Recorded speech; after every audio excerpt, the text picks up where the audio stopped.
There's a pretty one, Ulysses.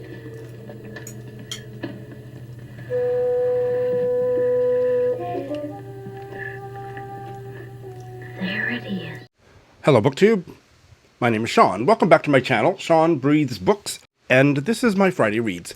So, I have had a much more, not subdued, but less reading-centered week, so I don't have a whole lot to tell you about in the reading department, but I do have reading-adjacent things to talk about, and the first one is really sad. I just found out that the booktuber Alice and the Giant Bookshelf passed away very recently. I didn't know her channel very well, but I certainly did know of her, and I know that a lot of people in the booktube community are saddened and grieving her loss. So my heart goes out to her family. Her husband posted something on the community tab on Alice's channel, and yeah, just really sad. And especially this year, I've been so disconnected from booktube in terms of viewing and keeping up with my channels that I subscribe to and stuff, that I've missed a lot of things, including that this is apparently the third death of a booktuber this year. My goodness. Anyway, so that's a sad announcement at the get-go.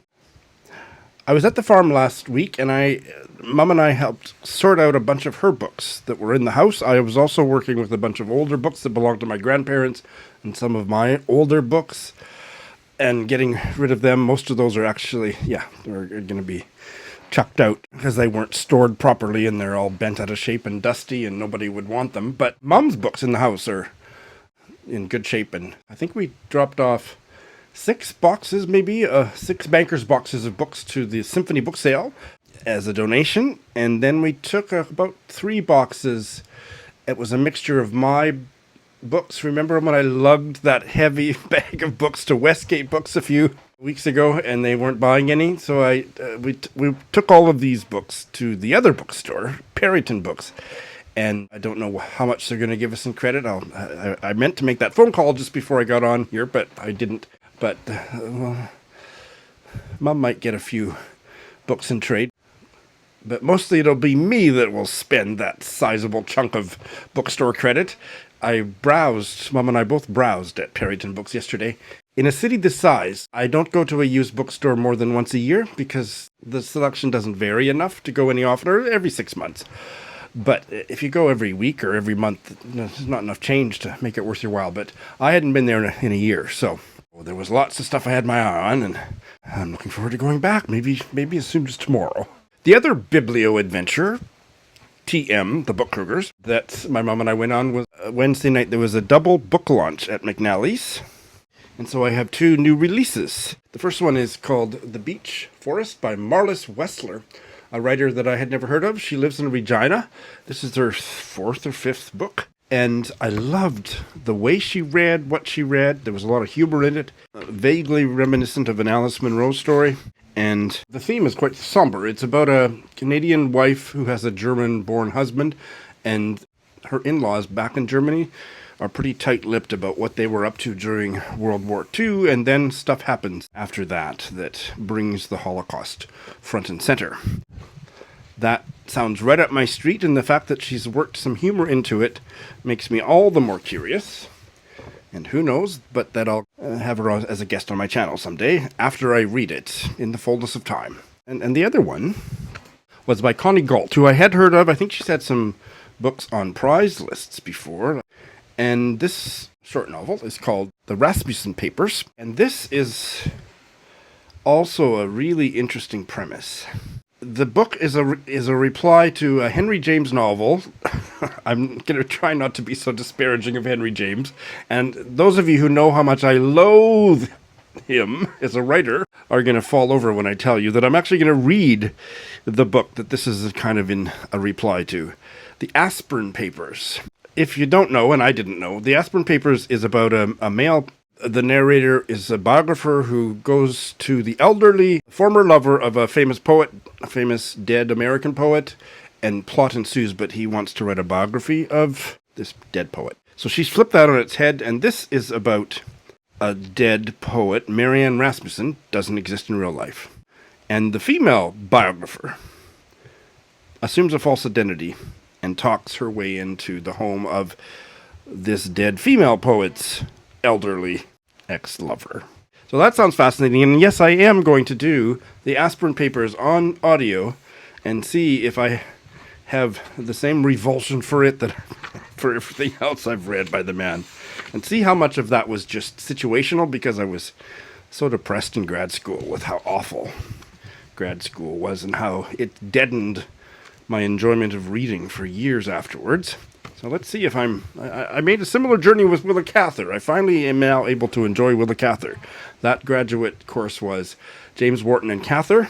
I don't know why the residue of how awful that year was for me as a reader didn't stick to Edith Wharton, but it really did to James and really did to Cather. I have a feeling that James is just an awful writer, and that's just a coincidence that I was also having a bad year, but we shall see. But anyway, this is very intriguing too. Lots of the Saskatchewan literati were there, including Dave Carpenter, who rushed away before I could get a chance to say hello. But Sharon Butala was there, and it didn't even occur to me until halfway through that she might be there. She moved here June 1st. She's been very busy. I hadn't seen her. Just a quick few messages because she's getting settled in, and I'm looking forward to having her back on my channel. But sure enough, she was there. Had a nice little chat with her. Yeah, it was a great night out. Just what I needed. Just what I needed. So that is my quote-unquote personal news. And I'm absolutely delighted once again to introduce you to a new mystery guest. And today's mystery guest is the writer and writing teacher based in Saskatoon, Josiah Nelson. Josiah, welcome. Hi, Shawn. Thank you. I'm very pleased to be here. So Josiah and I met at a reading that he was part of that I talked about on my channel at the time, which was organized by Meredith Hambrock at the local art gallery. It's not a mere local art gallery. It's a world-class art gallery, the Remy in Saskatoon, where a group of writers chose a painting that was on display in a particular exhibit and then wrote something about it. And this reading was of about, I don't know, 8 different writers. And one of my favorites that night was Josiah's poetry that he wrote about a painting. So we might get to hear some of that a little later. And that's how we met. And we've met once for coffee, and we've been keeping in touch, talking about our reading ever since. So it's great to have you on the channel. So tell us what you do here in Saskatoon. You do a bunch of interesting things in terms of writing and reading. Yeah, I'm from southern Saskatchewan, close to Moose Jaw, and I came up to Saskatoon in 2021 to do an MFA here at the University of Saskatchewan. And I just graduated in the fall of 2023. And since then, I've been sessional lecturing at the U of S, teaching some creative writing courses. I just got a job at the bookstore, Westgate Books. So I also sort of sell books or work behind the till, organizing that kind of stuff. And I write as well, of course. I write poetry and I write short stories for the most part. So a few different things. Got your finger in a bunch of literary pies there. So Yeah. I happened to be with you the day that the opportunity to work at the bookstore came up. So that was great. So you teach creative writing. How many students do you have, and what's that like, teaching creative writing? I guess you obviously think creative writing can be taught. Yeah, I'm glad you asked that. Most of the classes that I've taught have capped at around 25 to 30 students. And I think about this question of can creative writing be taught or not all the time? And I think part of it can be and part of it can't be. I think that craft really is technique, compositional decisions, and I think to a certain degree that can be taught. I almost think of like painters studying the masters, and you're not allowed to paint your own work. You just copy, copy, copy, learn the technique, apply the technique. And I think with practice, anyone can learn compositional technique when it comes to poetry. You can learn, break the line on interesting words. Think about how it looks visually. Does it look okay? If it looks jarring, are there good reasons for that? That can be taught. I think I think the other side of it is, can you have an interesting thing to say about the light or how water works? Can you say something essential about the elements, or just generally speaking, can you come up with an insight and put that into words? And that's a gift. I can't really teach that. I was chatting with Another instructor or professor at the U of S, and she used the phrase make the penny drop. Like, I can maybe help you make the penny drop when it comes to an insight, or tell you when you've had a good insight. But in terms of coming up with an insight for yourself, I think that's a gift. And I'm not sure to what degree that can be taught beyond read a bunch of good stuff. You might be interested in this sort of stuff. There are other writers making insights in the genre of the insight that you have the capacity to make. So I can sort of maybe point you in the direction and give you my opinion on how you're doing. But when it comes to just, can you say something that's really insightful? It's sort of, you have that or you don't, I think. I think that's probably true. And I've always wondered what kind of a dilemma a creative writing instructor would feel themselves to be in if they thought the student didn't have the slightest bit of talent. What do you do? Just say you should go get a job at Kentucky Fried Chicken, or how do you handle that? You don't want to give them false Yeah, promise, false encouragement. So right. I think meeting the student where they're at, and if there's a genuine sort of curiosity about exploring that, I do think you can make progress in the thing. Ooh, yeah, I've never run into a well, that's situation good. where, I'm glad you haven't run into it, and I hope you never do. But it always yeah, strikes me, what would I do in that situation? Oh my God. yeah, I guess I don't think that I have too much say in their lives. If you want to write and it's kind of clear that it's not your thing, I'll help you as I can, and I'll sort of leave it up to you about whether you want to keep doing that or not. Yeah. I have a funny story that I'll just give you a one sentence summary of it. But I have a friend who thinks that she can write poetry, but I mean, maybe she can. I just happen to think her poetry is awful, and she's an old friend. And every time I see her, which isn't that often, she has more poetry to show me. And sometimes she emails it to me or whatever, and it's like, oh no, not again. That is a tough spot to be in, to That bear that that's witness to different that. when it's a friend than when you're the creative writing instructor, and puts you in a different That's the thing. Yeah, no spot. kidding. Now, you mentioned the examples you gave were poetry. So, any kind of genre of writing, creative writing that you teach or that your students are working on, or only poetry? I taught a creative nonfiction workshop at the 300. It was a third year course, pretty intensive. We're just writing personal essays. Okay. Yeah, that kind of stuff. What a malleable kind of genre. I won't speak too much to that, but yeah, taught the creative nonfiction course. And then the other courses have been either a mixture of poetry and short fiction, or short fiction, creative nonfiction, and poetry as well. So poetry is generally in the mix. Tell us about Josiah the writer. Oh my, Josiah the writer. To be honest, in my own head, I think of myself mostly as a prose writer. I started writing some really terrible stuff maybe back in 2014. Just like started really ambitious, tried to write some novels, they were awful, so I stopped. And maybe got serious about writing 2016, 2018, somewhere around there, and not poetry at all. Short stories, more trying novels, some creative nonfiction here and there as well, but not poetry at all. So I still think of myself as a short story writer primarily. All my novels have been really terrible, and I have a way of writing long short stories, or sort of letting stories get out of control a little bit. And I think short stories suit me well because they offer a sort of strict container about what needs to happen. A short story that gets out of hand is 40 pages. Great. A novel that gets out of hand, like it has for me before, is 500 pages and it's half done and it's bad. Well, as a rather cynical reader of what shows up on prize lists, I think you have the potential to be a prize-winning writer if you're right. bad, bad novels. Yeah, just give But me some more time, I suppose.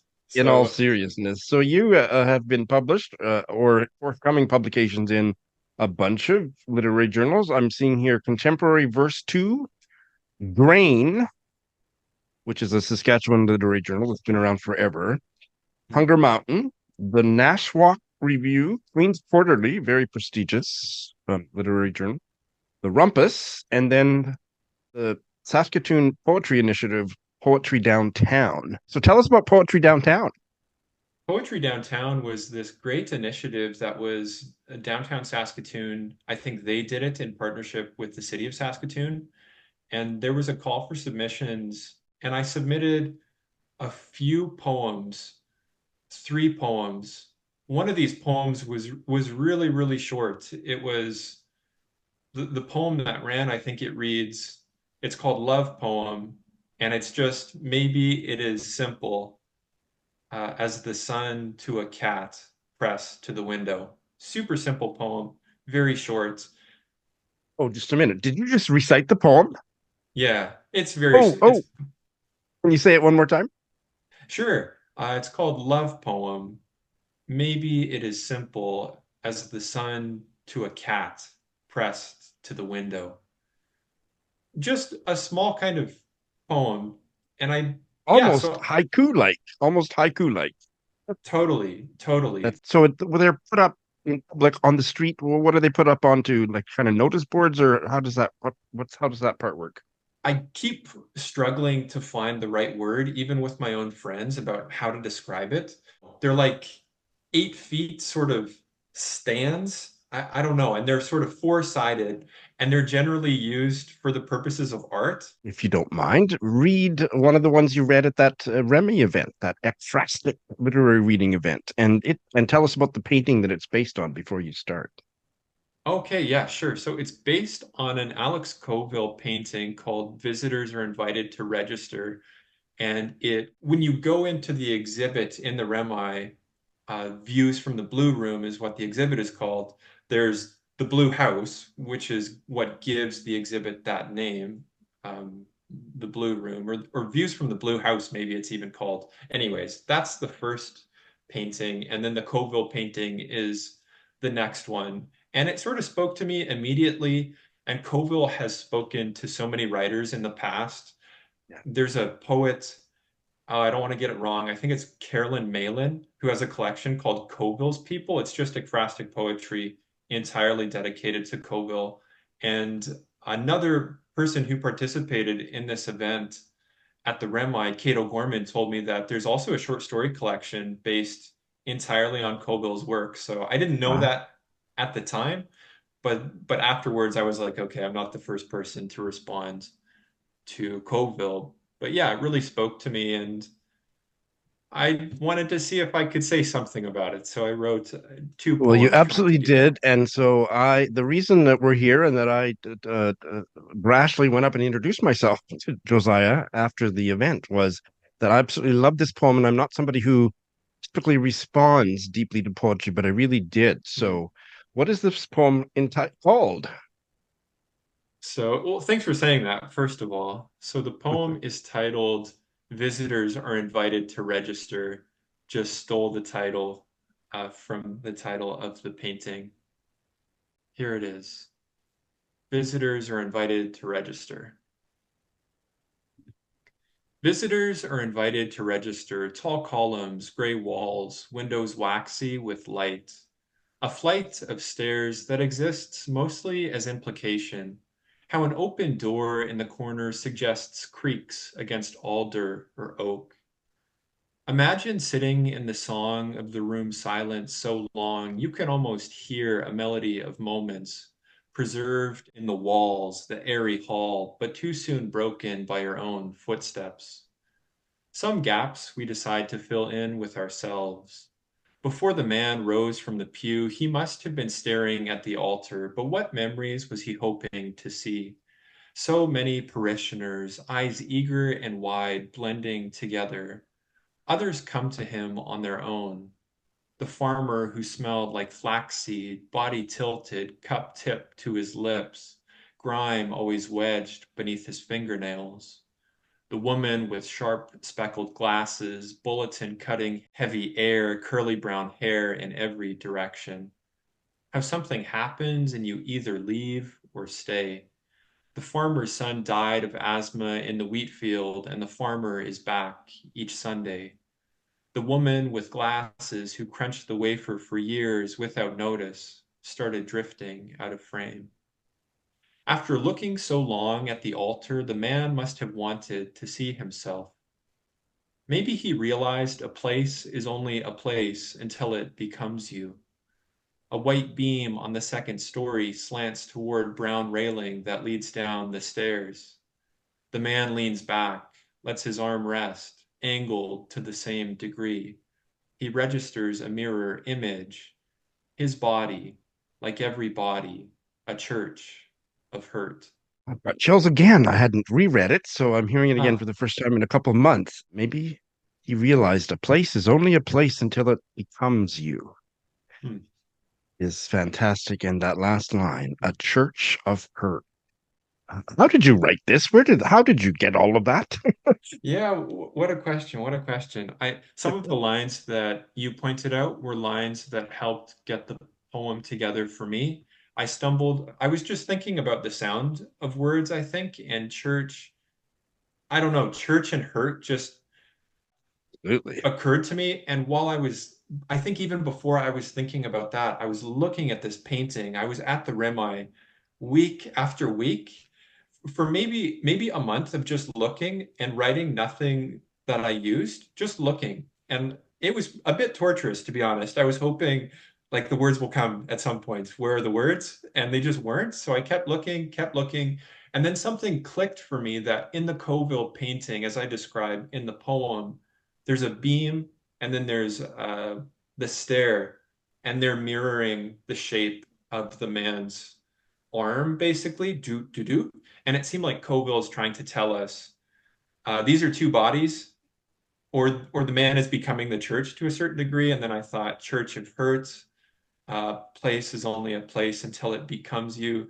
Those things just sort of occurred to me. I was also very lucky that I was auditing a class by the poet Sherry Benning, who's a wonderful poet and a fantastic professor as well. And she had a unit in this third year poetry workshop course dedicated to ekphrastic poetry. And she gave us all sorts of angles to think about when it came to ekphrastic work. And one of them, which I had never considered, is you can just make up a backstory or sort of invent a character that's in keeping with the tenor of the piece. So I thought, I'm just going to make up some characters that seem to get at this idea of, I don't know, the painting seems pretty sad, and the guy in there seems to be dealing with maybe the pain or the heaviness that comes with becoming that place. And yeah, so just a few brief kind of narrative anecdotes to make those punchier lines work. That was what I was aiming for. Well, it sure did work. That's wonderful. Thank you. So far, we've heard two of your poems, and you say that you primarily view yourself as a prose writer. Tell us a bit more about Josiah the prose writer. Sure, sure. Thanks for asking. I write short stories primarily, and I'm a big fan of writers like Karen Russell, Aimee Bender, George Saunders, these writers who are able to be sort of silly and play with elements of genre without, they're still deeply literary stories, but they're also a bit silly or goofy. And it's a bit like Kurt Vonnegut. They're allowed to be fun, but also very serious and often very sad, but very funny as well. So I write stuff that's sort of like that. I think when I get ideas for stories, I'm tuned into a kind of, I just like weird stuff, weird stories, and that's sort of what I write about. Like a piece of flash from this short story collection I'm working on involves these two sort of otherworldly alien figures arriving in this unnamed town, and one of them is riding on a lawnmower, and the other is carrying around a leaf blower. And they meet with the mayor and they say, "We're going to take it from here." And it's not clear what that means. But then this figure on a lawnmower, he starts riding over cars and houses and trees and streets, and it works. It cuts through those things, and then the leaf blower sort of shoots them off into the sky. So I mean, it's pretty silly and a bit surreal, but I like that kind of stuff. Just a bit surreal. Just a bit. Well, you've triggered me. I have such a hatred for leaf blowers. Sure, sure. Don't read the story then. Yeah, I need to thank you for the trigger warning about that. Yeah, sorry about that. When can I read this triggering leaf blower story? When will this be hopefully published? When will you be finished, Josiah? It's so that one's done. It's a real short piece. I wrote that maybe in 2021, and it's up on a flash fiction website called Fractured Lit, and the story's called Hair Teeth. But you're working on a collection, so where are you at with finishing the collection?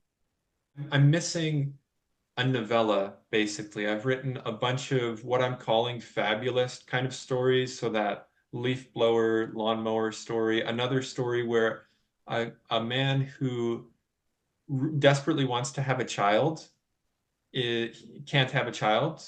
He's impotent, and stuff goes down with his partner. And anyways, he finds himself on his own, desperate to have a child, and he basically opens up a Word document, and into this Word document, he describes writing a child to life, sort of every moment that he would have spent raising a child. He describes raising a child, and he does this for 20 years, 30 years. So, Well, good luck finishing that up. I can't wait to read it. And yeah, yeah, that's at this fantastic. point, I need a novella that it's about a wizard in Saskatoon. It's set in sort of just modern day Saskatoon. It's a wizard in the world of the story. Wizards are sort of a casual, if somewhat rare being. Like, it's not completely implausible for wizards to be alive, but Saskatoon hasn't seen one in many, many years. I had written this story a couple years ago, and I just didn't get it quite right. In the words of Lee Henderson, I gave myself the assignments and I still somehow failed. So I'm trying to do it again. I expected it to be maybe 70 to 120 pages, and I'm finding myself at somewhere in the 70s, and it's maybe a third of the way done. So I'm trying not to tell myself I might be writing a novel, but I might be writing a novel kind of by accident. Well, your secret is safe with us. Yeah. Wow, that sounds really exciting. That sounds great. And how about Josiah the Reader? Yeah, so right now I'm reading a novel by Jonathan Lethem called The Fortress of Solitude. This is my third time reading it, and I have sort of new books that I could read, but at this time when I'm trying to write, I figured I'd read something comforting that I know that I like and will be generative for my own practice, and save the kind of harder books for later. The Fortress of Solitude is this really beautiful book. It's about two boys in Brooklyn growing up in the 70s and 80s. The prose is very dense and imagistic. It's so poetic. Some of the lines are almost like non sequiturs. The first time I read it, I had no way to frame this prose style. And I'm not sure that I've even seen Lethem really write this way after this novel, and I wish he would. But yeah, it's a really beautiful novel, and I write in a genre that I would describe as fabulist, where there's sort of the world is a quote unquote normal world. It's a realist setting, but there's one sort of quirk in it. And The Fortress of Solitude is like this as well, where these two boys love comic books, and they sort of stumble across a superhero who wears a ring, and that ring bestows flight and some superhero powers, even though otherwise it's just Brooklyn in a realist setting. It's a really, really lovely, sad novel. And it is his most recent work, It's from 2004. It's and he hasn't put anything out since then. he has I they Oh, just yeah, they don't measure up. he hasn't done something like this since then. Okay.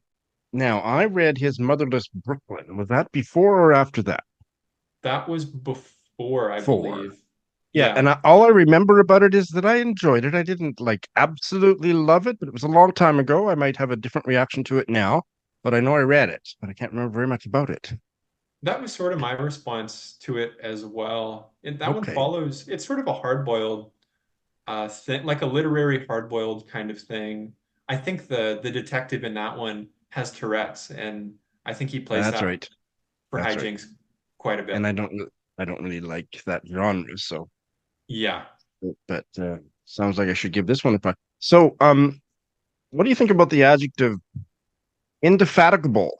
Josiah is an indefatigable writer. He doesn't give up on projects. He puts them in the drawer for a while, and a few years later, he brings it back up and he tries a book that he doesn't quite connect with, and then comes back to it a few years later and tries again. Kind of thinking you're indefatigable. Wow, what a word. I'm not going to try to pronounce that back. Yeah, I'm tripping over it, but the one that's come to Yeah. mind. I think I'm quite a dedicated reader and a pretty dedicated writer as well. I think I pride myself on finishing things. If I believe in the insight that instigated the piece, I will finish the piece. And if I don't get it right, I will finish the piece again. The wizard story is kind of that. I've gotten it wrong. I've Okay. rewritten it 2 or 3 times already, haven't got it right. Okay, I'll do it again. In terms of books, I'll take on like challenging books, but if it's not my thing, and I sense that pretty early on, I think there's too many good books that I can't.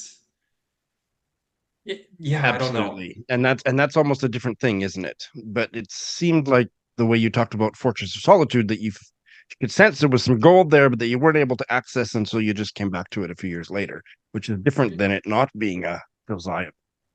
Yeah, yeah, Yeah. exactly that. And that's funny. One of my friends pointed out to me a couple years ago that you might just not be ready for a book or any piece of art at a given time, and then you encounter it later and it changes your life. And I look at Absolutely. I look at books on my shelf that I haven't read and think, what would my life be like? Like, what insight would I be carrying around in my head had I read that book right now? That's exactly the same feeling writ large. Yeah. Another book that I read a few months ago is by the American writer Aimee Bender. It's called The Color Master. Another really interesting connection. She's working in that fabulist or magical realist genre, adapting a lot of fairy tales. There's a really interesting story in it. I taught it in one of my classes called The Color Master. And in the world of this story, there are sort of artisans who are tasked with getting objects to be a certain color for royalty in the world. So this new duke wants shoes the color of rocks because he lives near a mountain and he wants to look down and feel as though he's floating. And it, Bender is so good at this kind of stuff.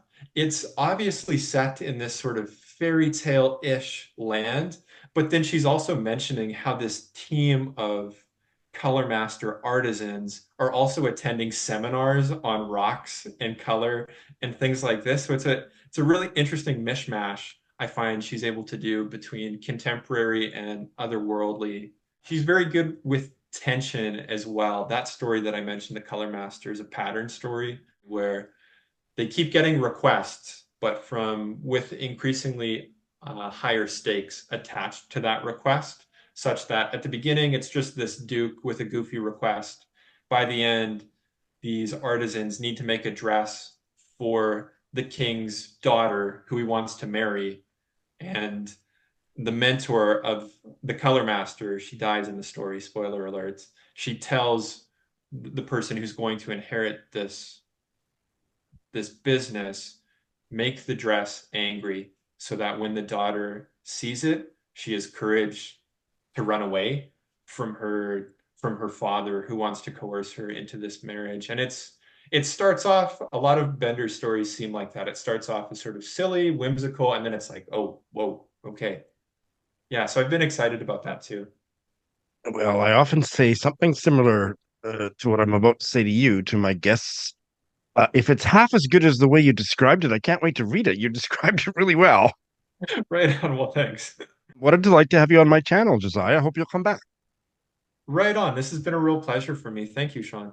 I don't think there's been so much talk about poetry on my channel as there was today with Josiah. That was a wonderful conversation, and I hope to have him back again and again.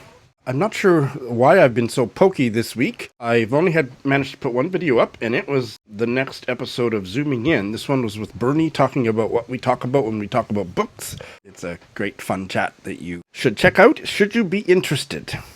I was working on editing a book haul video for you last night, and I just ran out of steam before I finished editing it, so it'll probably go up on the weekend. One really exciting thing that has happened this week is that Patreon has suddenly gotten really busy and active. I have a new patron, Laura, from Finland. So welcome, Laura. Laura is a brand new patron at the Book Buddy tier, and I'm very pleased to welcome her. The other exciting news is that Melanie from the state of Washington in the U.S. has renewed her annual membership at the top tier level, the Bibliophile Besties. So that really helps me out during a financially stressful time. In other words, my normal level of financial stress, and just really deeply grateful for the support.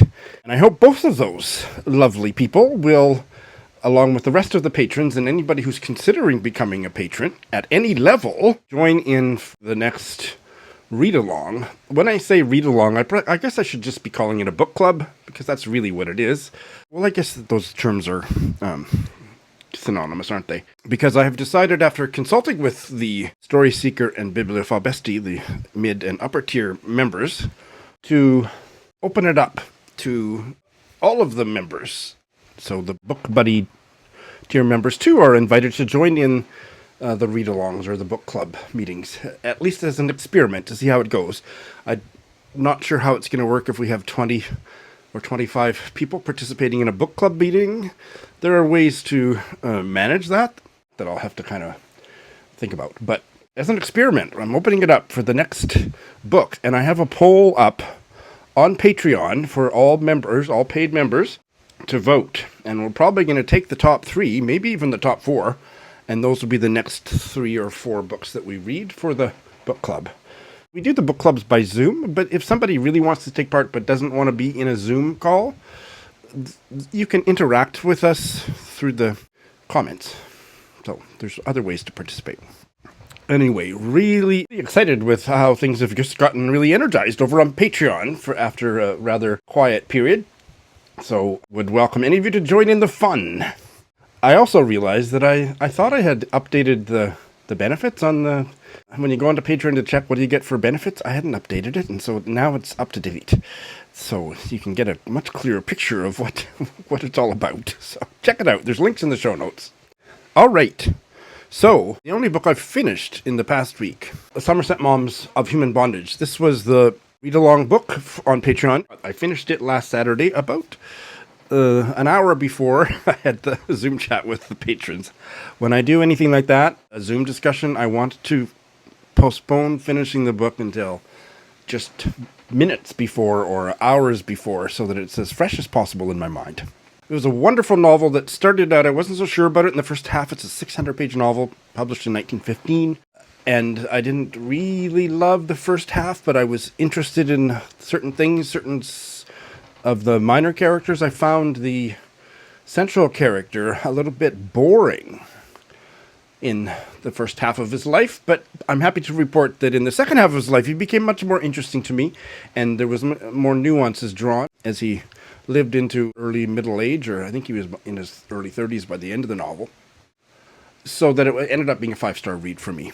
It reminded me a lot of David Copperfield, the only book by Dickens worth reading, and at least I enjoyed it when I studied it as an undergrad many years ago, and everything else I've tried by him I couldn't finish because it was of such inferior literary quality. Shawn, just tone it down, hey? Don't be so controversial. The truth hurts. And Of Human Bondage really reminded me of that. It also reminded in some of the sexual mores that were explored through the characters, particularly Philip. This on-again, off-again, really, really effed up relationship with Mildred. I thought there was a lot of stuff that was kind of bouncing back and forth with Jude the Obscure by Thomas Hardy. I loved it. I recommend it. It's a big, chunky book. You might want to, if you struggle at all with getting through tomes like I do, doing it as part of a book club or a buddy read is the way to go. But ultimately, it was a fantastic read. All right, so I finished that, and I am a ways into a couple, both of which are starting out fabulously. One of them is Fire Exit by Morgan Talty. This is a buddy read with Heidi of My Reading Life, and we are both really enjoying it so far. This is his debut novel, but his collection of short stories, Night of the Living Res, knocked our socks off, I think last year maybe. This novel is starting out it's really compelling too. It's interesting that the narrator, first-person narrator, main character, is not as colorful a character, but his life is really colorful. And what he's describing and the people that are populating the novel alongside him are very interesting. So it's just a departure from how colorful the narrator or central consciousness characters in Night of the Living Res, I can't remember the point of view now, were. But that is not a criticism. I'm absolutely beguiled by this already. It's also a fascinating choice that his protagonist, Charles, is a settler, but he was raised for most of his life with an indigenous stepfather and living on the reservation, the Penobscot Reservation in Maine. So all this stuff about nature, nurture, and the whole North American-wide controversy, which is just such a thorny hot-button issue around pretendians, white people pretending to be indigenous to get certain privileges and stuff. All of that, he's exploring it in such a fascinating way, in an off-kilter way. And I watched a Zoom chat with him at the New York Society Library. It's not yet posted on YouTube, but it probably will be. If I remember, I'll put the link in the show notes when I find it, but it's not there yet. One from his Night of the Living Res chat with the same library is available, but this one has not been posted. But I watched it live, and it was fascinating, and he talked about a legalized sense of belonging versus a personal sense of belonging, and it gave me a whole bunch of things to think about as I continue the book. Morgan Talty is quite a character, and in addition to being quite a character, he is probably going to end up being, by the time I finish this, one of my favorite writers. Stay tuned. The other one I've started that is opening with a bang, not a whimper, is this gay Brazilian novel, The Love of Singular Men by Victor Heringer, translated from the Portuguese by James Young. I love the way this book is opened.